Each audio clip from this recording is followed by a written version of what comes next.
নিজের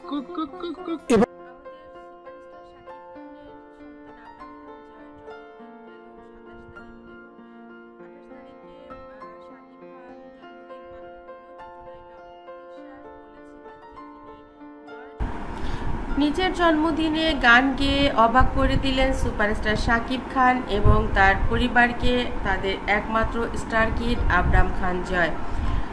সুপারস্টার শাকিব খানের তুফান সিনেমার যে গানটি অনেক বেশি ভাইরাল হয়েছে, সেই গানটি হচ্ছে দুষ্টু কোকিল ডাকে রে কুকু কুকু কু। সেই গানটি জয় ডান্স করতে পারে, গানটি নিজের কণ্ঠে গেয়েও শোনালেন। শাকিব খান অবাক হয়ে গেলেন তার ছেলের এত সাবলীলভাবে এই গানটি গেয়ে দেওয়ার জন্যে। সাকিব বললেন, আরে বেটা, তুই তো আমাকে একদম পাগল করে দিস। আমি আসলে জানতামই না তুই এত বড় হয়ে গেছিস বা এত দুষ্টু হয়ে গেছিস। আমার এই গানটা তোর অনেক ভালো লাগে। জয় অনেক ডান্স করে বলে, পাপা এই গানটা আমার অনেক বেশি ভালো লাগে। তুমি অনেক সুন্দর করে অভিনয় করেছো এই সিনেমাটিতে। সিনেমা দেখে আমি অনেক হ্যাপি হয়েছি। বড় হয়ে আমিও কিন্তু তোমার মতো হিরো হব। দুষ্ট কোকিল ডাকে রে কুকু কুকু কু, এই গানটি কিন্তু আমিও ডান্স করব। তুমি কি আমার একটা সিনেমা করে দেবে? আমাদের একটা প্রোডাকশন হাউস আছে, মা বলেছে ওখানে তুমি যদি অভিনয় করো তাহলে আমরা একটা BMW কিনতে পারবো। তুমি কি সেটা করবে? এবার শাকিব খান বলেন, আমার ছেলে যদি আমাকে ডাকে হিরো হিসেবে, একজন ছোট্ট প্রযোজক, আমি নিশ্চয়ই তার সিনেমায় অভিনয় করব। তাহলে পাক্কা কথা দিলে তো পাপা, 2025 সালে কিন্তু এজে ফিল্মস, অপু জয় ফিল্মস থেকে তোমাকে অভিনয় করতে হবে হিরো হিসেবে। তুমি যদি চাও সেখানে ছোট্ট হিরো হিসেবে কিন্তু আমিও থাকতে পারি। মাম্মা বলেছে আমাকেও নেবে, তবে তোমার মতো অত রেমুনারেশন আমাকে দেবে না। এই কথা শুনে শাকিব খান বললেন, কে বলেছে?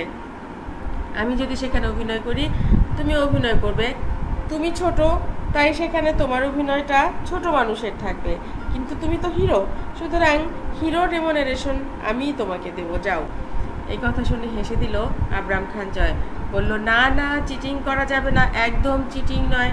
তুমি সেই সিনেমার হিরো, তুমি তো কোনো প্রডিউসারকে টাকা প্রডিউস করতে পারবে না, সুতরাং আমাকে মাম্মা যা টাকা আমাকে তো মাম্মাও টাকা দিতে পারবে না। আমি তো সিনেমার প্রযোজক, আমি জানি প্রযোজকরা টাকা দেয় না। প্রযোজকরা টাকা হচ্ছে হিরোদেরকে নেয় না। তুমি কিচ্ছু জানো না পাপা, তাহলে তুমি কি করে হিরো হয়েছো? মাম্মা সব জানে, মাম্মা আমাকে সব বুঝিয়ে বলেছে। শাকিব খান হেসে বললেন, ওরে মাম্মা কি বাচ্চা, আমি যা বলছি সেটাতে হবে না। ঠিক আছে, তোমার মাম্মা যা বলেছে তাহলে তাই করবে। মাম্মাকে ভালোবাসবে, মাম্মাকে আদর করবে, মাম্মার সিনেমায় কাজ করবে, আর আমি তাহলে হিরো। জয় বলে, হ্যাঁ পাপা, তুমি আমাদের সিনেমার হিরো, তোমাকে আমরা অনেক টাকা দেব, কিন্তু তোমাকে কিন্তু সিনেমাটা করে দিতে হবে। এই সিনেমা করেই আমরা BMW কিনবো, মাম্মা বলেছে। বন্ধুরা, জয় কিন্তু এখন বড় হয়ে গেছে, সব বুঝে। আপনাদের কাছে ব্যাপারটা কেমন লেগেছে অবশ্যই কমেন্ট করতে ভুলবেন না।